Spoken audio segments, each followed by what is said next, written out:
I feel that music is this incredible tool that we have to, not sounding cheesy, but make the world a better place because it's something that we all understand.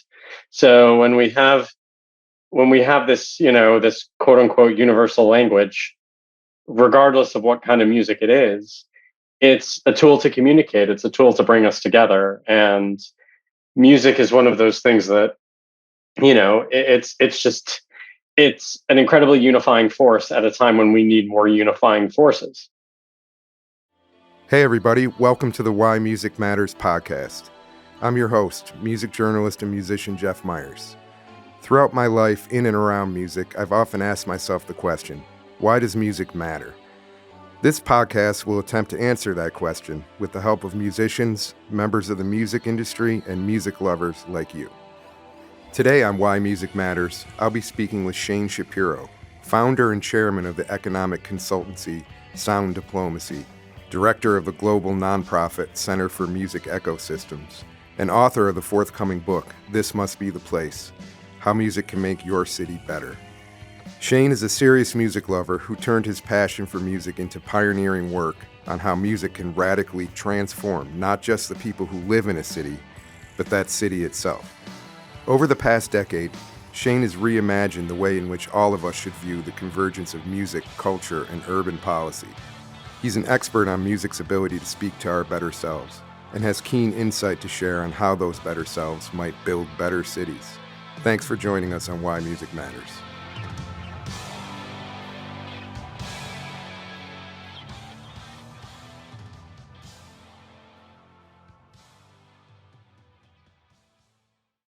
Hi, Shain. Welcome to the podcast. Appreciate you taking the time. Congratulations. Thanks for having me. Of course, the impending arrival of your book. This Must Be the Place, which Talking Heads fans will recognize, and it seems like a great title for what you're trying to say. Everything you've done with Sound Diplomacy. But interestingly, this podcast is called Why Music Matters, and coincidentally, that's the name of the prologue of your book, which I didn't realize till recently. Great minds think alike, I guess. I think that must be what it is, man. But yeah, let's start by discussing, why music matters to you personally and how your love for music led you to create Sound Diplomacy and to dig deeply into, the effect that music can have on the way we live as a collective. Yeah, why music matters to me. That's a tough question. I don't think anything else matters to me as much as music. I think all the challenges that I've had in my life, as well as all the celebratory moments, kind of have been soundtracked and through music. So the way I see the world is through the music that I've grown up with and listened to and experienced. Music has taught me, about everything from, being from humility to respect to never assuming anything of anybody or, and I feel that music is this incredible tool that we have to, not sounding cheesy, but make the world a better place because it's something that we all understand. So when we have this, this quote unquote universal language, regardless of what kind of music it is, it's a tool to communicate. It's a tool to bring us together. And music is one of those things that, it's an incredibly unifying force at a time when we need more unifying forces.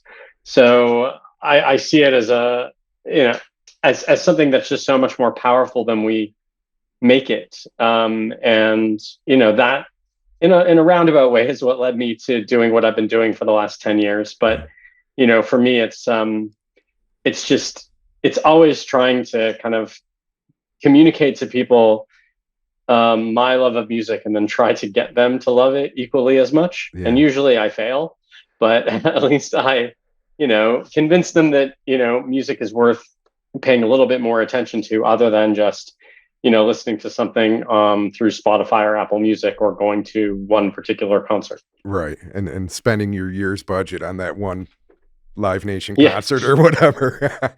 Well, that brings up a lot of what you deal with in the book and what you've been dealing with, as you said, for the past decade.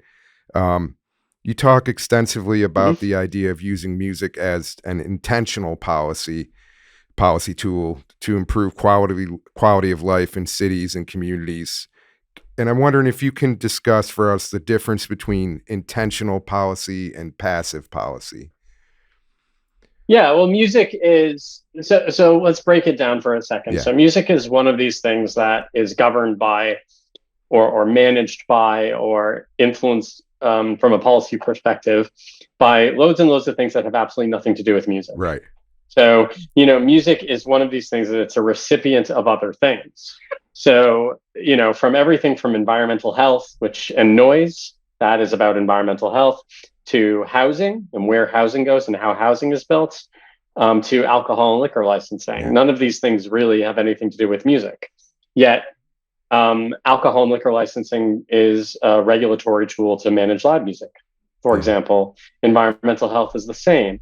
Housing manages land use policy, which looks, and there's ordinances and bylaws that impact how music can interact with the community. At the same point, music is not one of those things that's kind of intentionally looked at as its own policy area. Right. So education, even for governments, school boards, I guess, in your worlds, to invest in STEAM education rather than STEM education, music is a part of the arts, right? Music is, and there's nothing theoretically wrong with that.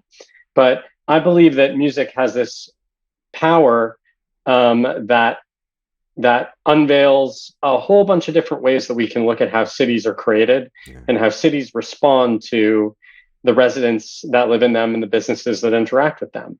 If only we looked at music and assigned music policy to them and understand, well, what is a music policy then? And a music policy is something that looks at how best to encourage and develop music in one way or another, whether it's performing it, whether it's making it, whether it's creating businesses to trade it, and then as well as manage it and deal with some of the more challenging issues around sound and noise or getting people in and out of a building in a safe way, and how do we then create policies that are intentional about that? So, for example, most chambers of commerce, economic development corporations, right, they're all trying to attract talent to Buffalo. Right. They're trying to attract companies. And I always find it funny in the States how most workforce development, economic development agencies, they don't understand economic development if there's no shovels involved, right? Yeah, well everything said. has to have a shovel. Right. And intellectual property is also property, right? A song can be a pension. So how do we create a policy framework around attracting this business? Because we don't have one. So obviously chambers of commerce, economic development corporations, so on, they want music. And they usually use music as a tool to sell other things. Yeah. Come build your factory here because we have loads of festivals and a great quality of life and so on. But we don't look at music intentionally as its own sector of how to grow it. And that's what I'm trying to change. And that was probably a very long-winded answer to a simple question. No, absolutely not. I'll go into more detail about that because music is a very complicated business to understand if you're not in it. Yes. Right. And I would argue some of that's by design, but because music doesn't have a singular point of sale, we're not selling a car tire, right? And then you make car tires and you sell car tires, and that's what you do. And there's nothing wrong with that. We all need car tires, obviously, but music, there are many, many, many different ways to sell it, and everything from selling an instrument to selling particular rights to parts of rights to to using music to sell something else. So if something is the ecosystem within it is so complicated to understand, and there isn't a translation mechanism that says, hey, economic development organization, here's how you can engage with music in your community and develop it like any other sector, like you're investing in anything else. I believe that we can create more jobs in communities. We can also create better jobs that are more about, as we say, mining what's in our head rather than what's in the ground. Right. And we can, actually try to make some intentionality around these buzzwords like vibrant community and quality of life and and all of these things, and do it in a way where all community members benefit, rather than it just be something that unfortunately can negatively impact other challenges in communities. Yeah, that's a very good point. And so that intentionality, and I'm speaking to you from Buffalo, New York. This is an issue that I've lived here since 1990 and been involved as a musician in the music scene all that time, then as a journalist, and um, whatever insight I've gained along the way. This is why, when I first read about what you were doing, I was so compelled by it. This is very real here. Um, we have almost an embarrassing amount of incredibly gifted, prolific, hardworking musicians in this town per capita. Um, and yet, Yeah, yeah. we Working do. class places always They do, right? do. We're not unique in that. Well, I spent a lot of my life in Hamilton, Yes. on the other side of the border, and Sister city. I spent a lot of my life in Buffalo, and I know that there's an incredible amount of talent in the city And yet, or region. we're not considered a music city or a music destination, so to speak, by people outside of Buffalo. Maybe into, as you said, Southern Ontario, that might be different. Um, but even within our own region, there are people who just wouldn't think of that, Well, I disagree. So yes and no. This Good. whole consideration of a music city is not about. There's different ways to think about this. Okay. What you're saying is those who are creating policies and who are responsible for enacting policies for the betterment of the city of Buffalo or the region are not recognizing music in the way that they should be. That is what we're saying. It's not that there isn't talent. It's not that there isn't infrastructure. All the things that a city needs to leverage its music ecosystem is in Buffalo, or most of it, I would say. Maybe not all. Agreed. It's not a big city. It's the intentionality of recognizing that it matters and acting on it. So, in terms of music being a primary economic area, Right. We always say, is there even a creative economy section on the Buffalo Economic Development Organization website, let alone music? Right. Maybe there is. I don't know. Is there a joined up approach between the city council, tourism board, economic development, community organizations? Is there an understanding that that there needs to be some deliberate decisions and investments made to support music? In Buffalo, probably not yet. It doesn't mean that it's not a music city. It's the beginning of some of that. So, I sense, like, to me, the best way forward is trying to see how music can be, as we say, kind of, a nail in search of many hammers rather than a hammer in search of nails. And so my position with Buffalo is, and I know some of the people who are listening to this I've spoken to and probably agree with me, is how can music be leveraged to improve the tourism offer in Buffalo? And how can music be leveraged to attract and retain talent? So kids don't go off to New York or wherever else. They stay in Buffalo, in Los Angeles. And I think that requires some data and evidence, but it also requires a different way of thinking about music. And there's a very kind of DIY, grassroots kind of, feeling about music, I think, in Buffalo. Again, and it's not specific to Buffalo. We always have a joke at Sound Diplomacy saying everyone has the same unique problems, and it is kind of, that's perfect. And there's a recognition of the value of music, certainly, but there isn't a recognition of the value of music as a pillar of the economy. So that requires leadership, and that requires a little bit of money, and it requires a recognition that music is more than what happens at the bars and clubs, and is more than what happens in the schools. Yeah, very well said. Can you give some examples of success stories in cities that maybe are somewhat like ours, but even ones that aren't? I mean, I know, this isn't just talk for you. You've put this into tangible action and seen results. Yeah, well, there's a number of them. I know that so there are a couple cities that are not too far, I guess, from Buffalo Yeah. that are starting to think about this quite seriously.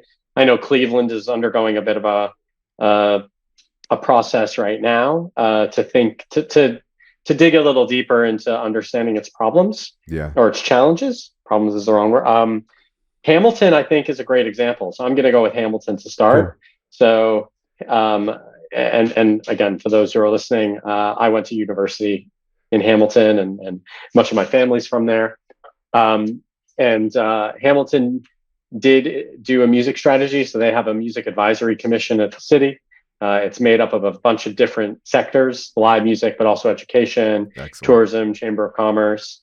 Um, they have created a kind of a spaces and places register. So either it's city-owned property or property that they know um, can potentially be used for culture, and then they kind of have a bit of a matchmaking service in essence. And the whole thing is how can we, it's the gap of teeth analysis on the downtown, right? If there's an empty shop that could have something in it, even if that something isn't paying rent, it makes the entire area a little bit better. And Right. they've been very intentional about music that way. Um, and the city has produced economic data and economic analysis related to understanding its music economy. We're doing the same thing in Niagara Falls, Canada, right now, Hmm.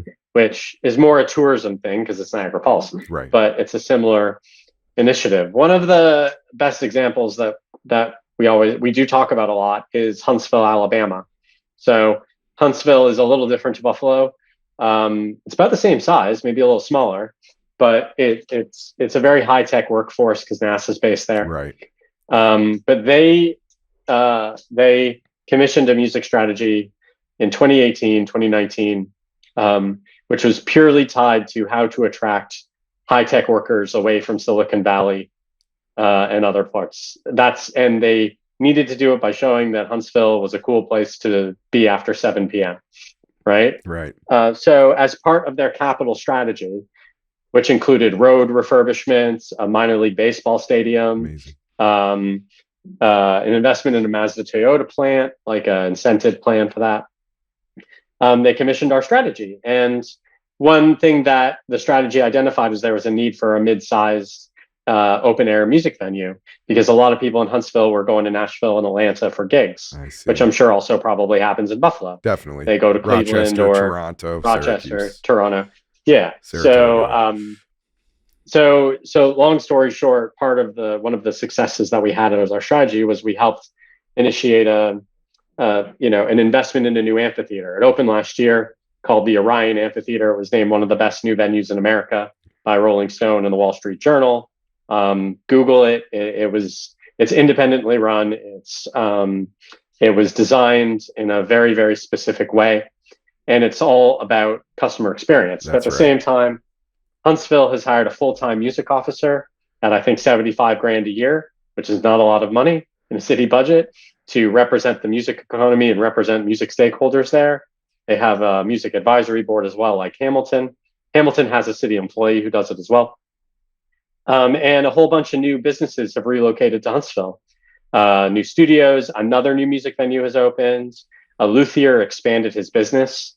Really cool place called Tangled String Studios, which I recommend if Very anyone's into cool. guitars. And it's about this intentionality. And it's like Buffalo has this incredible opportunity to me because it's lower cost of living compared to other cities, and it's reasonably well located.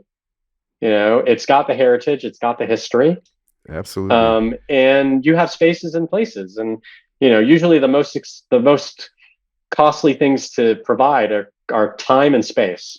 And I believe that Buffalo has more of that than a lot of other communities. Yeah. So Agree. Huntsville is a good example, but there's been probably 50, maybe 60 cities in the States that have done intentional music audits, music strategies, music research in different ways to understand how to do this.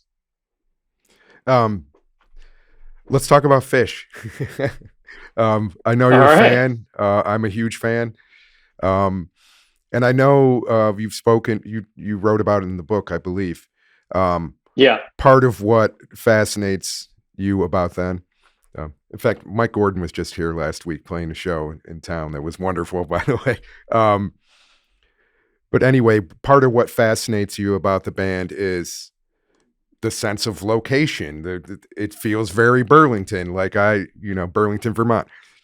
I went there Yeah. and did the sort of pilgrimage and went to Nectar's, and I'm like, wow, this is where it happened. But there's such a sense of place in their music. And I know that Burlington has struggled too. Musicians, even though it's Hmm. Burlington, Fish is from there. You think it should be like New Orleans. It's not for a musician, necessarily. No, Can it's a you small talk about? place, you Yeah, know. it is small. It there's parallels with Buffalo in some ways. I mean, I'm a native New Englander, so I love it there anyway. But Yeah, I obviously fish. I love fish. I'm not unique there. no, They have a. I'm fairly unique in the UK though. There aren't a lot of it does not a lot of fish fans it here. doesn't jump to Europe, does it? No, none of the jam bands They do. don't. That's for another. That's for another conference. I'm very excited about another jam band coming, um, which is super rare for jam bands to ever come and play here. So, but yeah, I'm fascinated by fish simply because I feel that the city was set up at the time to accommodate for an artist like that, Yeah, right? And I did write that about that in my book. yeah, Bernie Sanders was mayor at the time. There was absolutely. quite a lot of investment in culture in general. Also, again, this is good for Buffalo. Usually, cold places produce a lot of bands because why would you want to go outside for 3 months of the A year? lot of time to And woodshed. a lot of time to woodshed. Um, and I wouldn't say that it was intentional at the time, or obviously I can't speak for those that were there, but the circumstances being that there's a university there, that there was an arts college just down the road as well, and they had and people had time and space, and there was direct investment in arts and culture, and that kind of it's this thing where if you say that something is true over and over again, people believe it. And I'm sure that we all see that that has some negative connotations nowadays too. But if you say that you care about music and culture and you act on it, eventually people will believe you. And Burlington has been challenged over the last few years. There's an amazing nonprofit that I've worked with there that I write about in the book, um, that has tried to address some of these issues. But the city didn't take that intentionality that happened from Fish and safeguard it, right? It just kind of let it happen. And I would argue the same thing in Buffalo. You guys, I'd say inordinately, there's some pretty well known bands from Buffalo for Sure. the size of the city. You guys, The Goo obviously, Goo from Dolls, I, the Ani yeah, DeFranco, yeah, and Mo and and Mo, Every Time I huge, Die, and huge. and I saw the Goo Goo Dolls on Sunday here in London too, by the way, and they were exactly what you would expect them to That's what they deliver. be. You can count on But them. you can count on them to be the Goo Goo Dolls. Yep. And but it's amazing that they've been a band for 40 It's years. That's awesome. incredible. Yeah. And still doing what they're doing. I think that it's the same thing. If we look at what are the conditions to help create that type of artist, but also the fact that the cost of development of artists at a very grassroots level is much less than it was in the past, Yeah. because there are a far more diverse genres I think that people are listening to and experiencing now. There's very low barrier to entry for hip hop and electronic music to some extent, as long as you have access to the equipment and you want to do it, you can do it at home. And so if we look at Fish, I just think Fish is an example of if music and place meet in the middle, then they both strengthen each other. And I it's interesting that one of my favorite bands from Buffalo is Every Time I Die, and Amazing. I'm sure that there are some people who are not fans of a thrash metal band, a vegan thrash metal band. I think Right. they Right. are, That's awesome. but like but this, I think that there's a great opportunity to embrace diversity Yeah. through that, and in their own way, I think Burlington at the time did that with Fish. And the fact that those guys still all, well, more or less live there or have investments there. I know they live in different places, Yeah. but they all have investments there. I know that the singers opened an addiction treatment facility up around there. That is an incredible investment back into a community that probably wouldn't have happened if there wasn't the, that relationship between music and place that Yeah. that band has. Well, in Buffalo, we were talking about the Goo Goo Dolls, but Robbie Takak of the Goo Goo Dolls has definitely invested in Buffalo. He runs a recording studio here, like, top tier.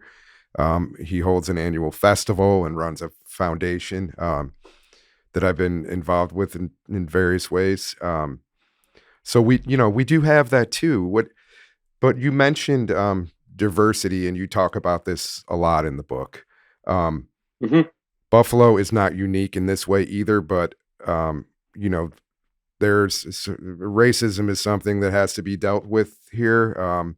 We have almost a literal dividing line down our main Yeah. street, which separates our city into, east and west. And musically, we've seen, I feel like we're failing to cash our cultural currency check in full, um, because of this sort of, apartheid might be too strong of a word, but because of this sort of division. And I'm wondering, if you've seen issues of racial equity, you know, negatively affect cities that are trying to. Yeah, of course. Like we've done it. First off, it's a city has to, and I know that Buffalo has gone through beyond Yeah.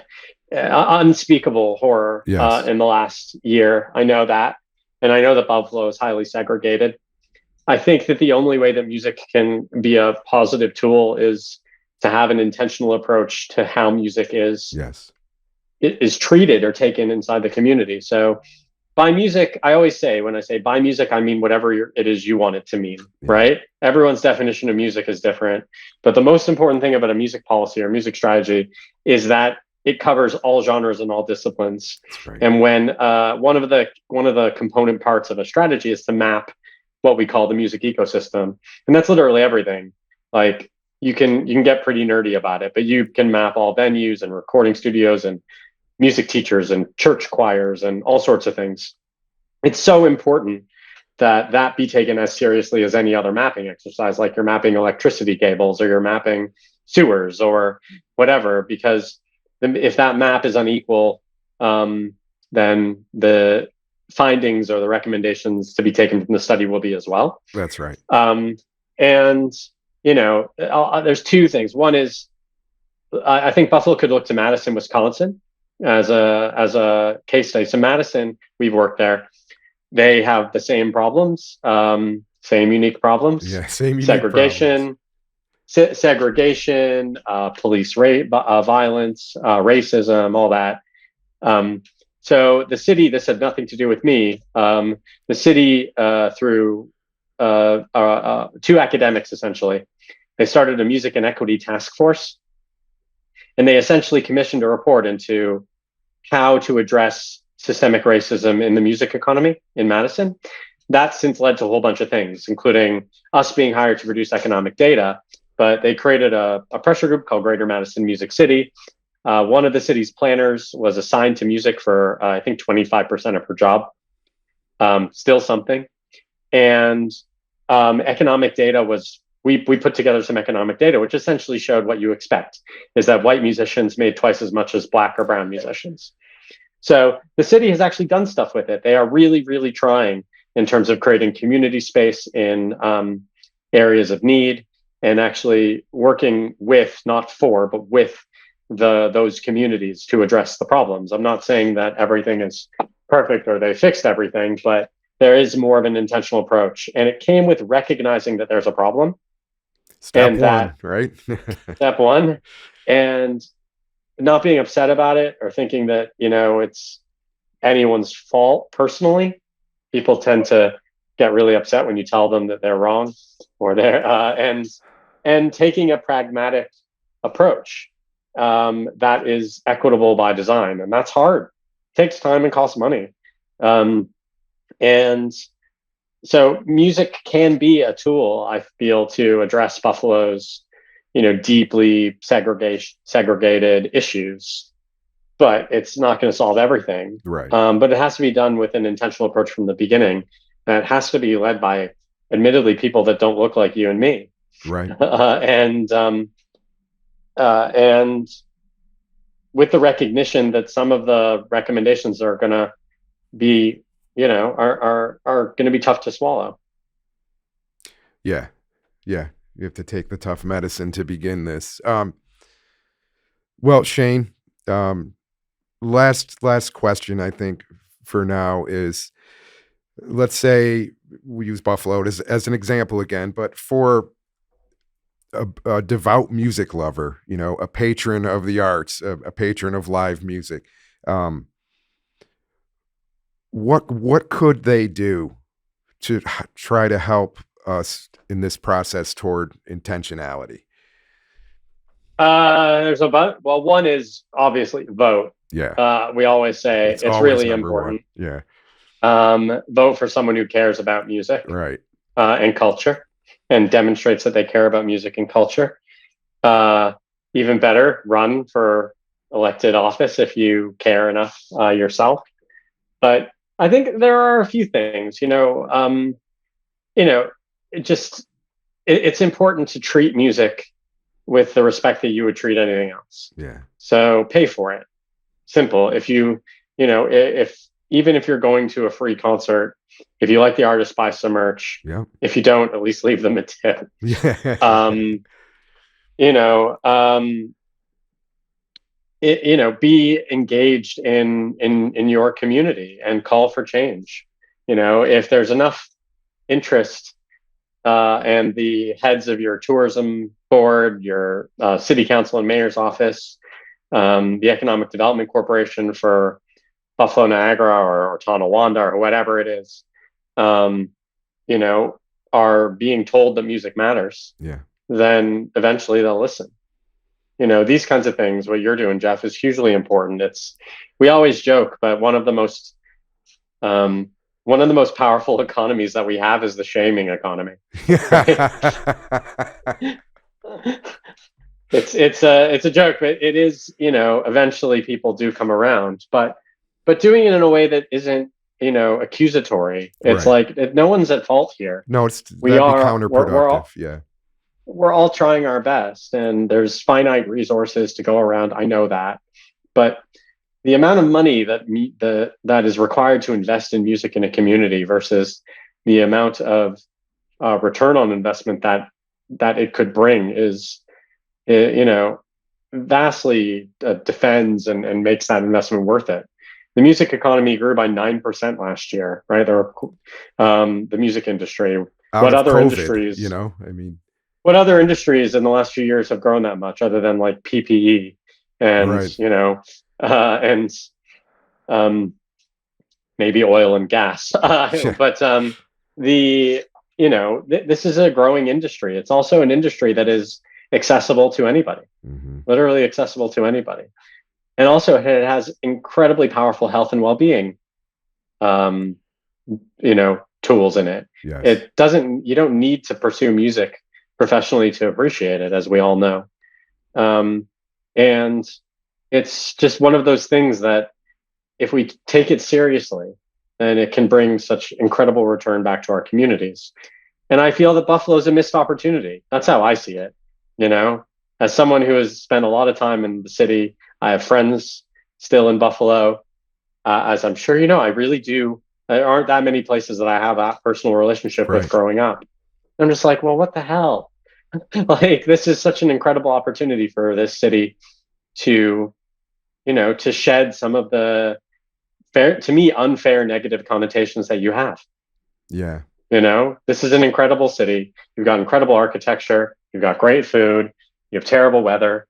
Um, but Everyone's going to you get some know, of that eventually. yeah, everyone's going to get some of that eventually. But here's a city that could be a leader in the creative economy, and it doesn't need to do that much because, as we say, you already have the fertile soil. Yeah. you're just not planting the right seeds. And when you do, no one's watering it. I think that's what it is. I think there are good people here who are planting the right seeds, but we need a little help with the watering can, and that takes all hands on deck, or at least more hands on deck. Yeah. So, obviously, like a few things. We Sound Diplomacy, the company that I'm the chair of, that I Yes. founded, organizes a Music Cities conference every year. Yes. It's the biggest of these events anywhere in the world now. It's in Huntsville, coincidentally, October 18th to 20th. I have invited people from Buffalo, and I am saying right now that I will invite people from Buffalo. So if anyone from Buffalo wants to come down, there'll be probably over 100, maybe 150 city representatives there, to learn best practice. Incredible. I would welcome it, and I tend to visit home a lot, so I'm always happy to come by and Excellent. try to help. And if people are obviously interested, um, in my book, there it's available for pre-order on all the usual sites that What's the the good publication date guys. And again? it's September 12th, so it's Okay. quite a ways away. That's I okay. have a copy here, my first copy. So Beautiful. yeah, Congratulations. thanks. I got them today. I have 20 copies at home now. But if anyone's interested, I know that it's a little bit of time to wait, but please pre-order it. And I'd love to come to Buffalo to do a book, event of some kind and continue this discussion in the autumn. I will be around. I'm doing Hamilton and Toronto, so there are, Well, then I'd be happy to. we can make it happen. We have mutual friends here. I know Jennifer Brazil from the Borderland Festival um, uh, has met you at conferences and is a big fan of what you're doing. Um, yeah, we'll host you. We'll host you in person All next right. time. Cool. Well, thank you for having me. And again, this is, anything to support Buffalo. I will always support Buffalo. It's in my heart. It's part of me. So, Wonderful. Thank you for all of it, Shane, and thanks for being on the podcast. And we'll look forward to seeing you in the fall. thank you very All right. much. Take care, man. Yep.